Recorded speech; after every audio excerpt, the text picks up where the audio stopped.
yang kena corona, apalagi tidak ada yang wafat, masa harus dilarang? Beribadah di rumah itu lebih utama karena untuk menjaga jiwa kita, menjaga keselamatan kita. Di lapangan sulit mengontrol mana yang 45 tahun ke atas, mana 40 tahun ke bawah, sehingga kebijakan ini bisa menimbulkan tambahan kasus baru. Ini yang kita mencari.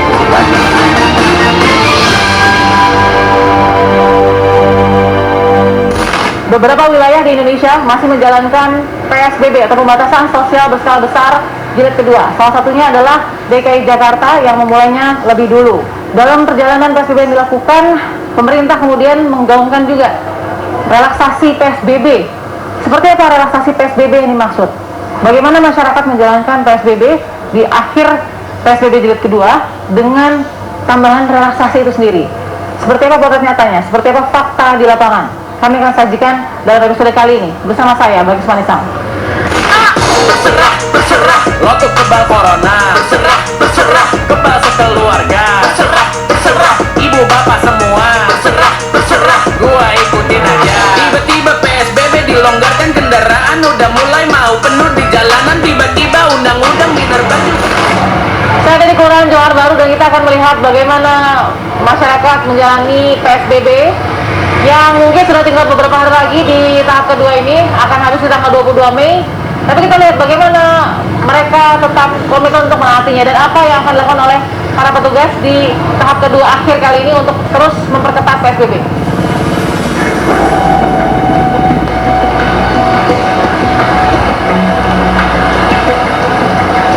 Oke, ini ada satu pos pengamanan terpadu Operasi Ketupat Jaya 2020 dan juga kemudian masih mengingatkan beberapa kewajiban bagi masyarakat untuk menggunakan masker dan tetap jika berkendara penumpangnya harus setengah dari kapasitas kendaraan atau 50%.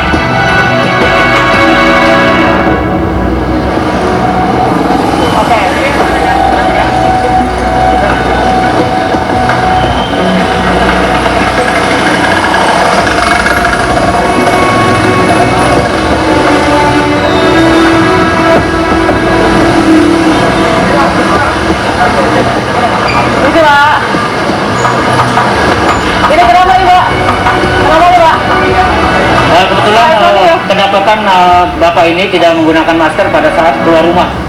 Jadi kita akan lakukan pendataan, teguran tertulis dari dari Satpol PP. Nanti setelah mereka melakukan teguran tertulis, nanti kita akan lakukan pekerja sosial. Oke, jadi Bapak namanya siapa? Hah? Namanya siapa? Ujang. Kalau Ujang kenapa pakai masker, Pak? Saya pikir untuk mendekat daun ke situ, pula tahan buru-buru, lupa pakai masker. Oh, oke. Tapi biasanya pakai? Biasa pakai. Oh, tapi lupa? Iya. Jadi ini sudah apa nih? Kasih KTP? KTP lah.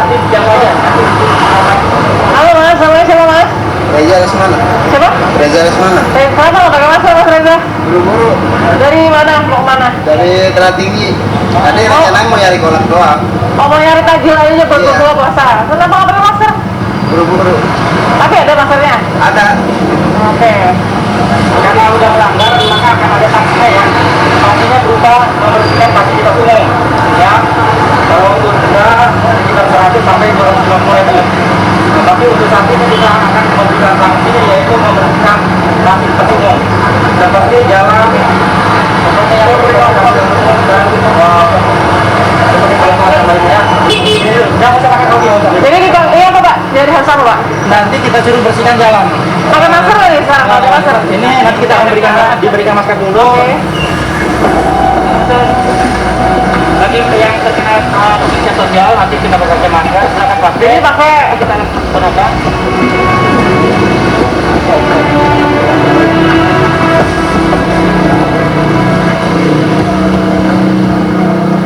Kita akan juga kenakan bagi yang pelanggar untuk menggunakan ini apa ya Pak? ini selalu ingat ya, dan ingat kalau keluar rumah harus pakai masker. Oke? Iya.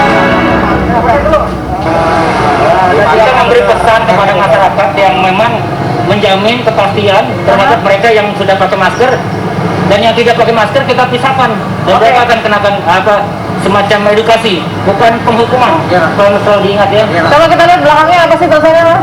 Ini pelanggar PSBB. Nah, tadi siapa namanya ini? Mas Rizky.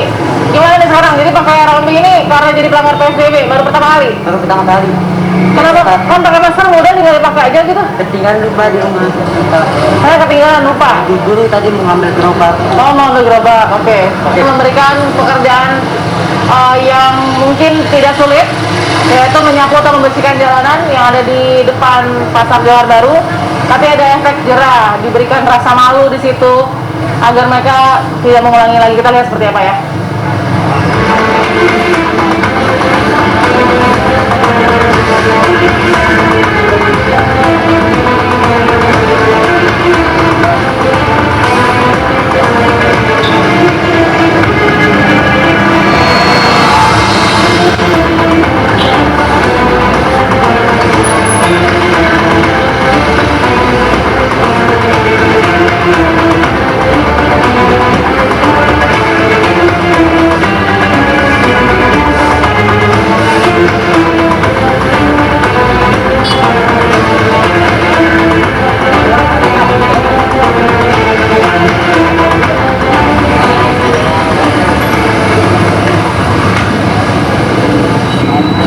Supaya diingat, dan ini aturan dari pemerintah daerah supaya anda semua tidak menjadikan hukuman, tapi sebagai pembelajaran untuk pesan untuk yang lain, untuk melindungi orang-orang yang memang sudah pakai masker. Kita nggak tahu riwayat penyakit bapak-bapak di jalan, bapak bisa tertempa dengan orang lain, dan diharapkan nanti cuci tangan ya. Setelah ini cuci tangan dan tidak usah berjalan kemana-mana. Terima kasih. Silakan. Oke, silakan Bapak. Disuruh nyapu gimana, Pak? Masa ada ini sih nggak besar banget.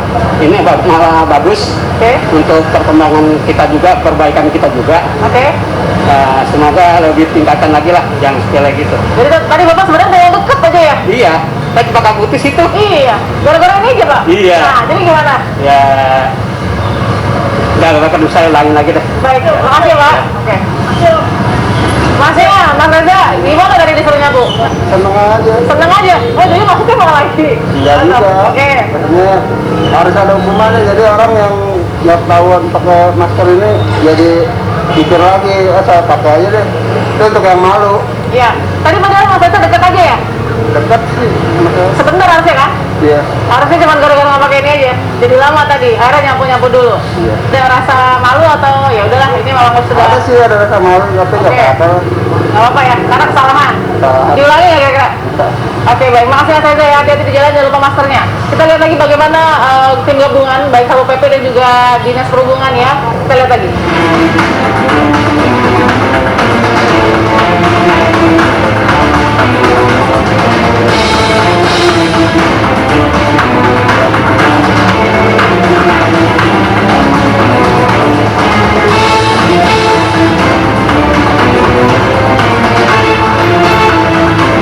Kemana nih, Pak?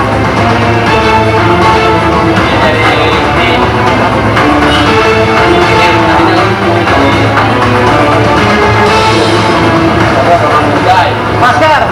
Itu pas udah jalan, lupa ada dua, lupa pas jalan lupa bilang mau Saya nanya sekarang mau masker nggak? masker ada di rumah. Iya enggak sekarang. Saya nanya sekarang mau masker nggak? Tapi mau masker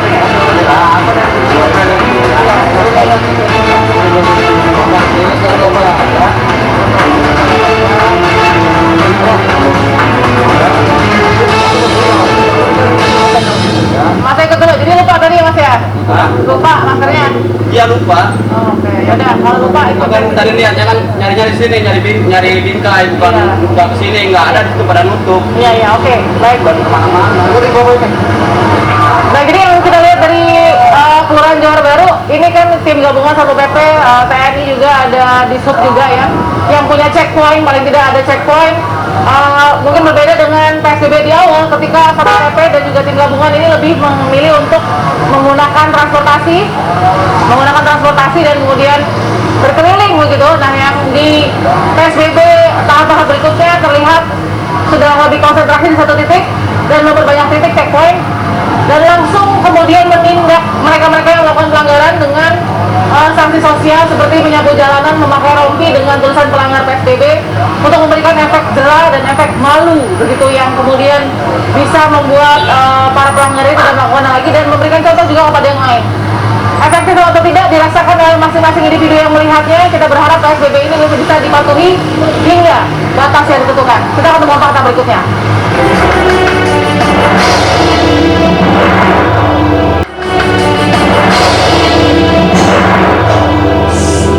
Katanya mudik udah dilarang, mudik ngumpet di truk nggak diperbolehkan. Tapi di bandara kok banyak orang, ada celah, ada 1000 alasan.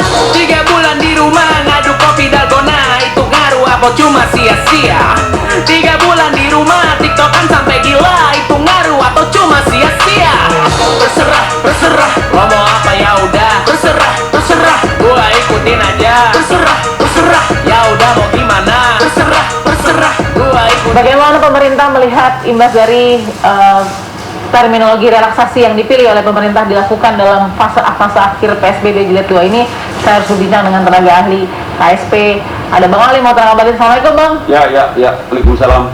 Kita- Apa kabar, Barkis? Apa kabar? Kita buka ya, tapi Ya, dengan ya. jarak fisik yang sesuai aturan yang ada. Kondisi yang kita lihat sejauh ini, satu, mulai dari orang-orang yang tetap cari cara untuk pulang kampung misalnya. Ya. Lalu kemudian informasi soal Kementerian Perhubungan yang mengatakan bahwa oke, buka saja transportasi darat laut udara yang kemudian kriterianya ada. Ya, Nggak semua orang bisa Ya. pakai. Imbasnya lagi relaksasi untuk kelompok umur 45 tahun ke bawah Oke. yang tetap harus bertahan hidup begitu, meneruskan kerjanya gitu Bang. Nah, Iya. kondisi ini kan ada efek dominonya. Yang kemarin viral yang kita lihat masih jadi bahan pertanyaan saat ini adalah tidak siapnya bandara kita. Oke. Penuh, sesak, tidak PSBB nggak jalan. Jadi semua orang yang lihat dari media sosial bertanya, terus kita ngapain di rumah selama 2 pekan ini? Oke. Pembatasan sosial berskala besar ini kan memberikan pelajaran yang mendasar bagi kehidupan keseharian, Oke. kehidupan berbangsa dan bernegara. Termasuk kalau kemarin kita masuk pada edaran Menteri Perhubungan nomor 25, kemudian edaran nomor 4. Sebetulnya kan pembukaan moda transportasi umum itu kan ada kehususan yang memang harus dijalankan. Iya. Tapi kan kita tahu bahwa ketika informasi itu keluar, kemudian terkait dengan larangan mudik yang tidak ada perubahan bagi pemerintah, Ya. tapi seketika itu kan dia menjadi seakan-akan menjadi satu ruang terbuka bagi masyarakat, seperti Balkis bilang tentang bandara ya. Ya. Ya, itulah sebuah kenyataan yang paling tidak harus memberikan pengetahuan dan pelajaran bagi kita terhadap apa yang selama ini dianjurkan oleh pemerintah tentang adanya dari himbauan sampai dengan anjuran menggunakan masker, kemudian social distancing, physical distancing, kemudian membiasakan cuci tangan dan lain-lain. Paling tidak dengan momentum ini memberikan isyarat dan pengetahuan bagi masyarakat bahwa jangan main-main, wabah itu ada di sekitar kita, bakteri itu ada di sekitar kita, dan setiap saat kita akan bisa menghadapi masalah itu. Tinggal setiap orang punya kedisiplinan diri sekarang, apakah bisa kita bertahan untuk menghadapi itu atau tidak. Makanya ada istilah kita damai dengan corona, kita damai dengan virus COVID-19 itu. Maka setiap orang harus bisa mempersiapkan diri dengan baik. Tapi berdamai ada yang mengartikan itu menyerah gitu Bang, dengan kondisi ini. Awal-awal kan kita menggunakan diksi perang. Ya.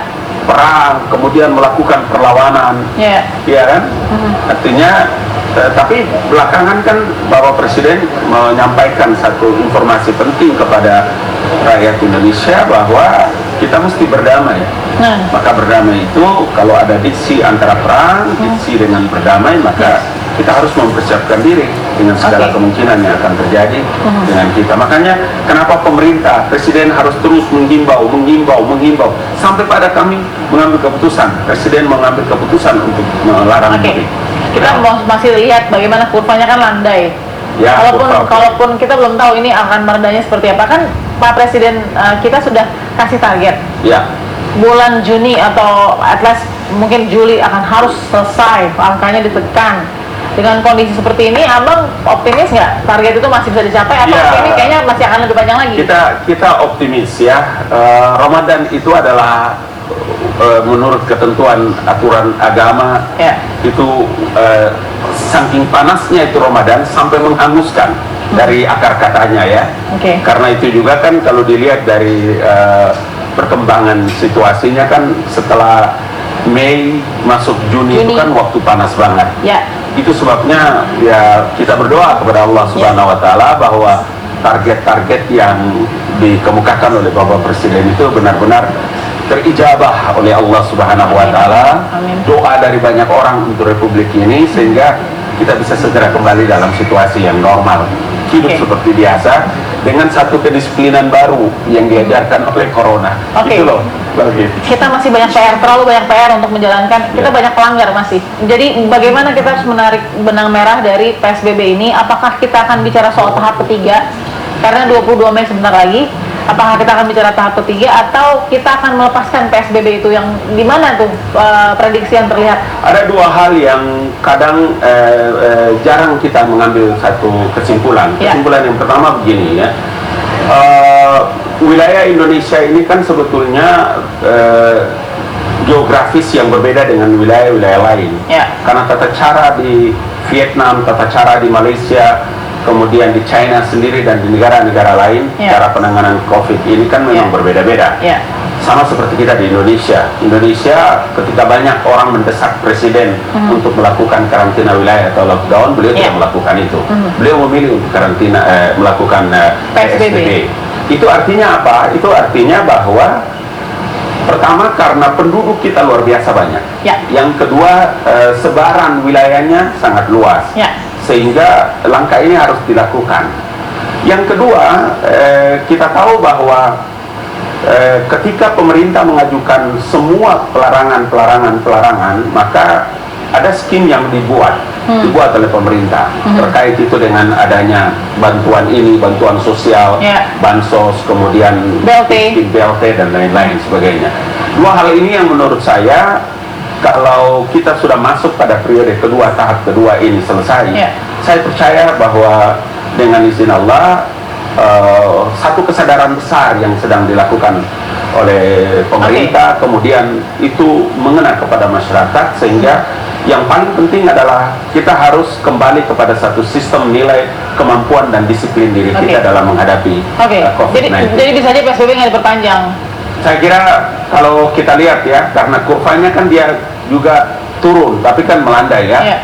Kita doakan semoga kemampuan kedisiplinan kita ini akan memberikan satu isyarat terpenting untuk COVID-19 akan segera berakhir. Pil pahit yang mesti kita sadari, karena ini realita bersama, adalah kesusahan ekonomi yang sudah terjadi, Bang. Lalu kemudian kesusahan darurat kesehatan masyarakat, itu yang dirasakan mungkin saat ini belum ada solusinya. Jadi kita mencoba untuk mungkin perlahan-lahan melepaskan PSBB untuk menyelamatkan ekonomi kita, bisa dikatakan begitu juga? Kalau semua waktu dan kesempatan konsentrasinya kepada penanganan COVID-19, saya kira tidak fair kita. Karena pada bagian lain kan pemerintah harus mempersiapkan sejumlah waktu juga untuk memikirkan tentang bagaimana ekonomi itu tetap bisa berjalan dengan baik. Fiskal kita, insya Allah dari sisi anggaran, alokasi anggaran untuk negeri ini, kita punya banyak anggaran untuk bisa membackup apa yang menjadi kebijakan-kebijakan pemerintah. Dan karena itu berkali-kali saya katakan, termasuk di ILC, bahwa Presiden Joko Widodo tidak ragu mengambil keputusan-keputusan terbaik dalam memberikan pelayanan kepada masyarakat Indonesia. Kita tunggu terus bagaimana komunikasi pemerintah dengan masyarakat. Nggak mungkin salah satu bekerja tanpa satunya juga ikut bekerja. Ya benar, terima kasih. Mudah-mudahan kita cepat berangsur baik dan kita bisa kembali beraktivitas dengan normal baru ya, yang lebih baik lagi. Terima kasih Bang Ali. Kita akan temukan fakta berikutnya.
Hasbullah. Apa kabar, Prof? Baik aja Mbak Balkis. Ini sebagai pakar kesehatan masyarakat. Nah, Prof, kita kan juga ikuti terus bagaimana pemerintah kemudian selalu memberikan seruan ya. Ya. Tapi kita juga mengerti bahwa dalam perjalanan pemerintah memberikan seruan dan tentu tim gugus tugas COVID yang kemudian menangani secara berhari-hari ya, sekian detiknya selalu ada perubahan. Kita lihat mereka juga seperti mencari apa yang terbaik walaupun sudah ada pakemnya PSBB, tapi seperti mencari-cari mana sebenarnya yang paling cocok dengan kultur Indonesia. Kalau menurut saya ini terjadi karena ada pihak-pihak yang mendesak sana sini, yang memang terkena, saya nggak boleh bilang korban, tetapi terkena dampak bahwa dia juga harus membayar kosnya, membayar biaya untuk pengendalian virus corona ini. Bayar dengan apa? Misalnya bisnisnya mulai melemah atau mungkin terpaksa berhenti. Ya termasuk masyarakat yang pekerja informal. Nah, yang ini biasanya kemudian menimbulkan reaksi dan memprotes kepada pejabat. Ini akibatnya pimpinan yang tadinya sudah punya protokol, waduh ya kasihan juga nih ada begini. Nah, terus saya berusaha mencari di mana yang bisa dikompromikan. Sebagai contoh, saya menilai misalnya pernyataan yang berusia 45 tahun boleh bekerja itu hasil kompromi yang melihat resiko kematian. Ternyata yang di atas 45 tahun itu menimbulkan risiko kematian yang jauh lebih tinggi, kurang lebih 4 kali lipat dari yang di bawah. Jadi kemudian komprominya, ya kalau begitu biar deh sakit juga asal nggak mati. Toh 80 kalau di dunia ini sekarang kalau data dunia 98% penderita virus corona ini tergolong ringan. Hanya 2% yang serius. Di Indonesia lebih tinggi. Ya. Jadi pikirannya seperti itu. Ya. Nah, kalau sakit aja biarin deh asal jangan sampai mati. Maka beginilah yang terjadi dalam berarti kita punya kompromi dong berarti Prof dengan penyakit ini. Yang terjadi selama ini ya begitu memang. Kompromi sebetulnya kebijakan PSBB itu juga adalah kompromi antara kepentingan kesehatan dan kepentingan ekonomi. Tapi saya wanti-wanti di lapangan sulit mengontrol mana yang 45 tahun ke atas, mana 40 tahun ke bawah.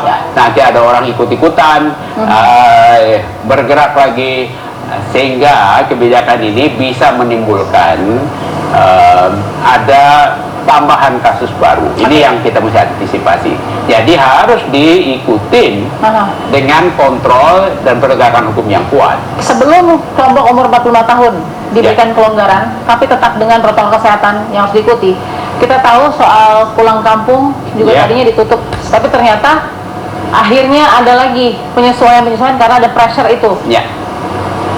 Bagi Prof, kenapa setiap ada pressure itu dari society semua ada kebijakan baru?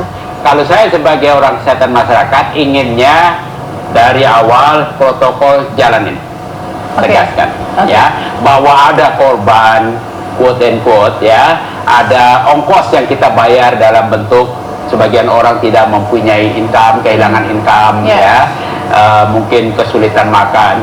Disitulah di undang-undang karantina diwajibkan kita memberikan tunjangan itu. Disitulah kalau kita lihat di negara-negara, kalau kita pilih karantina, tapi walaupun tidak karantina, mereka yang kehilangan pekerjaan, kehilangan pendapatan harus tetap menjadi tanggung jawab negara menjamin supaya dia tetap makan. Kalau tidak, Prof?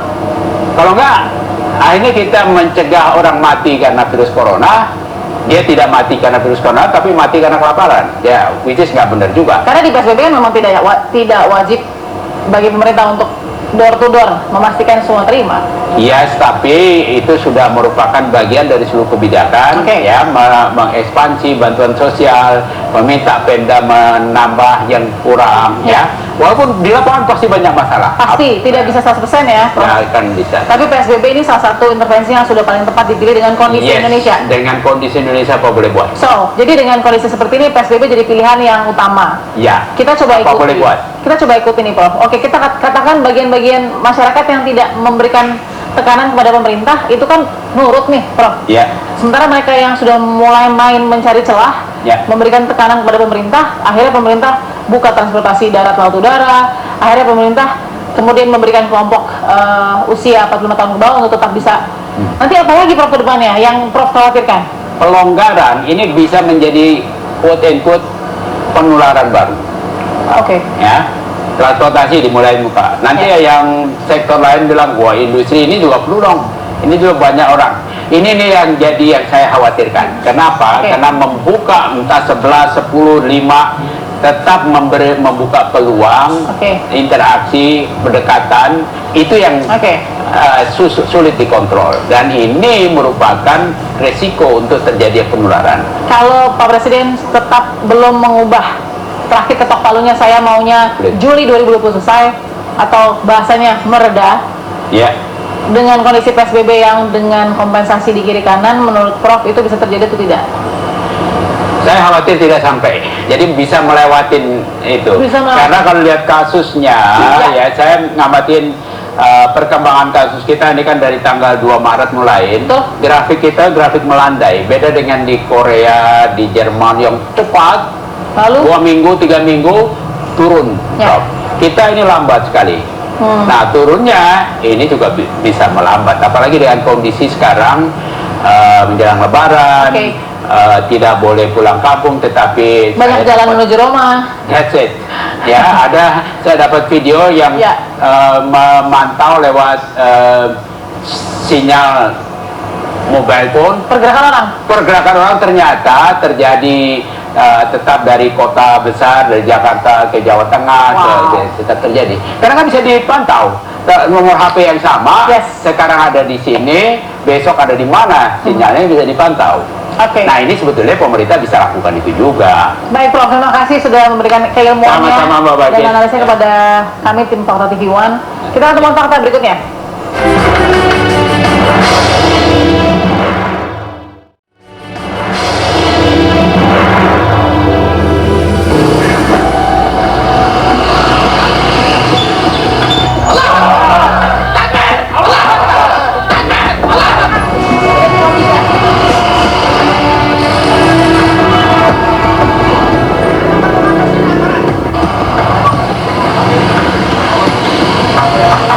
Berhubung mau Jumatan, tapi ternyata masjid ini digembok oleh pengurus atas perintah dari pemerintah.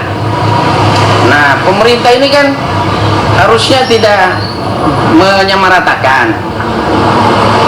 Kalau memang wilayahnya merah, ya kan, ada yang wafat karena corona misalnya kan, ya oke kita sepakat. Tapi kalau wilayahnya nggak ada yang kena corona, apalagi tidak ada yang wafat, masa harus dilarang?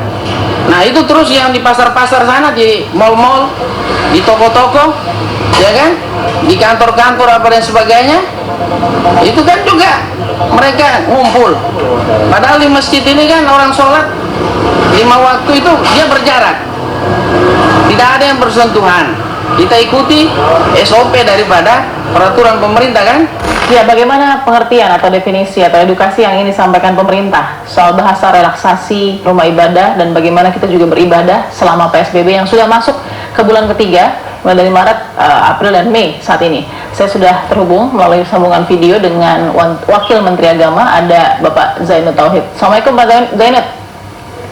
Waalaikumsalam warahmatullahi wabarakatuh. Ya. Kita tahu walaupun sudah diketok palunya PSBB, tapi dalam perjalanan PSBB itu sendiri banyak improvisasi yang dipilih pemerintah karena mengikuti kondisi-kondisi yang ada atau pakem sikon-sikon yang ada. Nah, bagi Pak Zainud, bahasa relaksasi di bawah Kementerian Agama seperti apa sebenarnya? Di dalam kondisi normal, ya kita beribadah di tempat-tempat yang terbuka seperti di masjid, ya, di musola itu saya kira memiliki keutamaan, memiliki fadilah, yang memiliki keutamaan yang itu memang dianjurkan.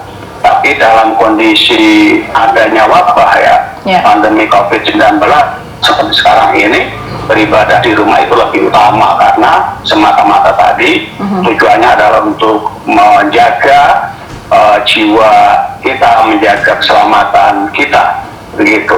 Nah, relaksasi itu dimungkinkan tergantung dari keputusan pemerintah yang berhubungan dengan apakah di satu tempat itu misalnya bahaya yang mengancam ada atau tidak.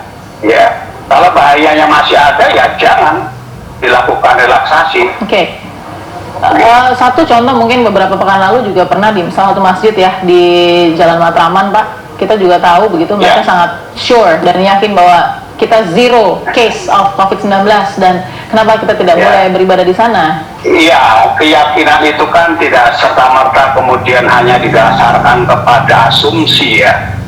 Tapi harus dibuktikan betul ya oleh ahlinya.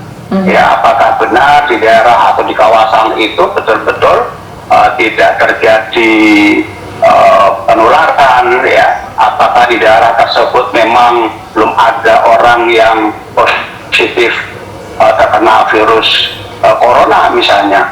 Dan juga saya kira memang kewenangan untuk menetapkan daerah itu dinyatakan aman atau tidak ya kita serahkan kepada kewenangan pemerintah.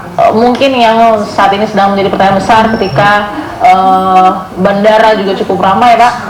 Jadi akhirnya di media sosial itu dibanding-bandingkan, kenapa kami tidak boleh pergi ke masjid sementara bandara sangat penuh, masuk orang bebas, kami yang sudah nggak bisa ibadah 2 bulan, hampir sebulan ini, jadi bertanya-tanya apa yang kita lakukan dengan seperti ini? Memperhadapkan ya antara relaksasi atau pembatasan di rumah ibadah dengan di tempat lain, saya kira itu tidak pada proporsinya. Karena landasan yang ditetapkan oleh para ulama terhadap pembatasan kita melaksanakan ibadah di tempat-tempat yang terbuka, yang dengan kerumunan dan keramaian, itu semata-mata tadi disebutkan untuk jaga jiwa, menjaga keselamatan. Ya, sehingga memang pendekatannya fikih, pendekatan agama, nilai kebutuhan tujuan beragama begitu.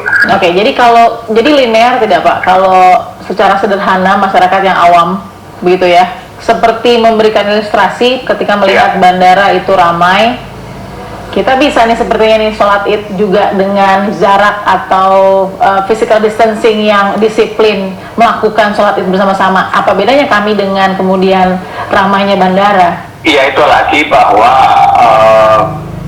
kalau dari kami masih tetap menganjurkan bahwa kalau sekiranya kalau di sebuah kawasan yang memang itu sudah terkendali ya penyebaran virus COVID-19 ya di kawasan hijau misalnya, saya kira itu boleh ya dilaksanakan, tapi juga harus dengan protokol yang ketat ya. Protokol kesehatan ya Pak ya?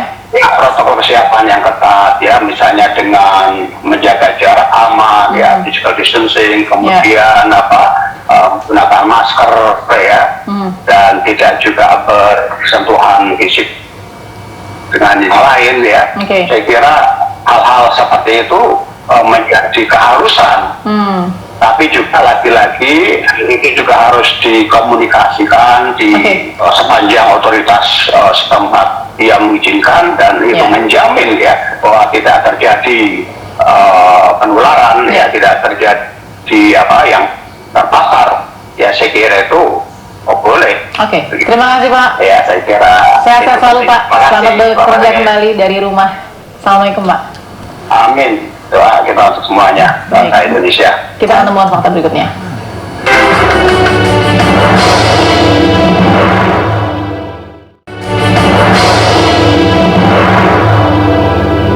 Mendekati tahap akhir PSBB Jilid 2 atau pembatasan sosial berskala besar Jilid 2 di DKI Jakarta yang akan berakhir tanggal 22 Mei 2020. Faktanya di lapangan kami masih menemukan banyak masyarakat dari berbagai lapisan dan latar belakang yang melakukan pelanggaran pembatasan sosial berskala besar dari yang kecil hingga hal yang besar.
Pembatasan sosial berskala besar atau PSBB jilid kedua yang sudah memasuki fase akhir diyakini masih menjadi strategi jitu oleh pemerintah untuk menekan laju penyebaran virus COVID-19 yang masih terus bertambah melanda negeri ini.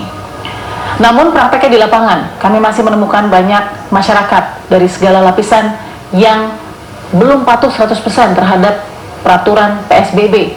Terlihat dari pelanggaran-pelanggaran dari mulai yang kecil hingga yang besar masih terjadi di seluruh titik.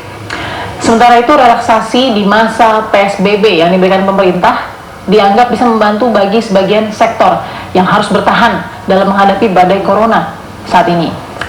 Kunci sebuah keberhasilan dalam kebijakan tergantung kepada negara sebagai pembuat kebijakan dan rakyatnya sebagai pelaku kebijakan. Peran penting negara adalah memastikan setiap warga negaranya terbebas dari virus corona menjadi kewajiban nyata. Saksikan terus Fakta setiap hari Senin pukul 21 waktu Indonesia Barat bersama saya Bagis Manisang.